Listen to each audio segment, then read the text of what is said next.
Stop. Look at your tabs right now. I'm not asking to judge you. I'm asking because I used to have 23 tabs open, 4 assignments in progress, and a 4.0 GPA that was actually a 2.9 lie I told my parents. I wasn't lazy. I wasn't stupid. I was doing the one thing that guarantees failure. And it's the thing every productivity app is selling you right now. By the end of this video, you'll know why your brain physically cannot multitask, and the exact 3-step system I used to go from a 40-hour study week to a 12-hour one, with better grades. But first, I need to tell you how bad it actually got. Sophomore year, I had a Notion dashboard with color-coded widgets. I had 5 browser extensions to block distractions. I had a productivity YouTube channel playing while I studied. The irony still makes me want to throw up. I thought the problem was discipline. So I added more systems, more tabs, more efficient hacks stacked on top of each other like a Jenga tower made of anxiety. Here's the part nobody tells you. The more tools I added to help me focus, the worse my actual output got. And I didn't understand why, until I found one study that broke my entire worldview. Your brain cannot do 2 things at once. It's lying to you. Stanford researchers ran cognitive tests on self-identified expert multitaskers, people who swore they could text, study, and half-watch Netflix simultaneously. These people didn't just perform worse, they were catastrophically worse at filtering irrelevant information than people who single-tasked.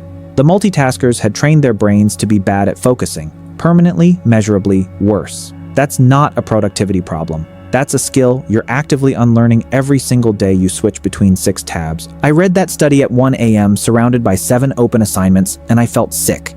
Because I realized the burnout wasn't from working too hard. It was from something with a name I'd never heard before. And once I learned what it was, I couldn't unsee it in literally every hour of my day. It's called attention residue. Every time you switch from task A to task B, even for 10 seconds to check a notification, part of your brain stays behind on task A. It doesn't fully follow you. So when you go back to your essay after replying to a text, you're not resuming at 100%. You're resuming at maybe 80%, 60%, sometimes 40%, because a chunk of your cognitive horsepower is still processing the thing you quickly checked. Now stack that. 20 tab switches a day, 15 notification checks during a single study block. You're not just distracted. You're running your brain at a permanent cognitive deficit and calling it being productive because you feel busy. I felt busy for 2 years. I was never once actually focused. The trap isn't laziness, it's optimization. Here's where it gets worse. This isn't a 2010s problem. This is a 2026 problem, and it's engineered against you. Every app on your phone is A/B, tested by teams of PhDs to fracture your attention into the smallest possible unit, because fractured attention keeps you scrolling, keeps you switching, keeps you coming back. You are not fighting a lack of willpower. You are fighting infrastructure built by people smarter than both of us, whose entire job is to make single-tasking feel boring by comparison. That's the efficiency trap. The more optimized and connected your study setup looks, dashboards, tabs, notifications for focus apps, the more residue you're actually generating. I didn't fix this by trying harder. I fixed it by breaking a rule almost every productivity guru tells you to follow. So here's what changed everything for me. I stopped adding systems. I started removing them. 3 moves, that's it. No new app, no $12 a month subscription, no 40-tab dashboard. The first one sounds insultingly simple, and I almost didn't believe it would work, until it cut my study time in half in 1 week. I'm about to give you the exact sequence in order, starting with the one thing you're doing right now that's silently costing you 40% of your brain. Stick with me. This next part is the whole video. Okay, you know the problem now.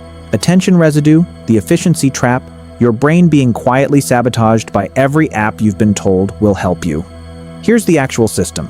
3 steps. Do them in order. Skipping step 1 is why every other hack you've tried has failed. Step 1, the 1-tab rule. Before you study anything, close every tab except the one you need. Not minimize, close. This feels violent the first time you do it. Your brain will panic. What if I need that later? You won't. If you need it later, you'll reopen it later. That's the whole point. I did this for 1 week straight. My study sessions that used to take 3 hours dropped to 90 minutes for the exact same material, because I wasn't paying the attention residue tax every 4 minutes. 1 tab isn't a restriction. It's you refusing to let 20 things quietly steal from the one thing that matters. Step 2. You work in 90-minute blocks, not as long as you can. Your brain runs on something called ultradian rhythm. natural 90-minute cycles of high alertness followed by a dip. Most people push through the dip, produce garbage work, then feel like a failure. Instead, 90 minutes, one tab, phone in another room, not on silent, in another room, then a full 20-minute break where you do something completely unrelated. Walk, stretch, stare at a wall, not scroll. Scrolling during your break reloads the residue you just cleared. This single swap is why I went from 4 mediocre hours of studying to 90 focused minutes that outperformed them. Not motivation. Biology. Step 3 is the one nobody does, and it's the one that actually killed my burnout. At the end of every study block, you spend 5 minutes writing down exactly where you stopped and exactly what the next task is. Why does this matter? Because open loops, unfinished tasks your brain hasn't closed, are what cause that background anxiety to hum, even when you're not working. Your brain keeps a tab open for it, subconsciously, all day, draining you the same way an actual browser tab does. A 5-minute shutdown ritual tells your brain, this is handled, you can stop guarding it. That's it. That's the whole difference between feeling wired but tired at midnight and actually sleeping. I want to be clear. I didn't get smarter. I didn't get more disciplined. I removed the tax. One tab, 90 minutes, 5-minute shutdown. That's the entire system. No app store required. No $15 subscription for a focus mode. That's really just another tab pulling your attention. The version of me pulling all-nighters with 20 tabs open wasn't working harder than the version of me doing this. He was working against himself, all day, every day, and calling it hustle. So here's what I need you to actually take from this video, not just watch and forget. Multitasking was never a flex. It was never hustle culture. It's your brain quietly failing at 2 things while convincing you that you're succeeding at one. The efficiency trap isn't going anywhere in 2026. The apps will keep getting smarter, the notifications will keep getting more precisely engineered. Which means the skill of protecting your attention is about to become the single most valuable thing you own. More valuable than any GPA, any hack, any app. You don't need 20 tools. You need one tab, one timer, and the discipline to close the loop before you walk away. Try it for one day. One tab, 90 minutes, 5-minute shutdown. Comment one tab below if you're doing it starting today. I read every single one, and I want to know how session 1 goes. And if you want the exact Ultradian schedule I use, plus the shutdown template, I broke it down in the next video. Don't multitask your way out of watching it.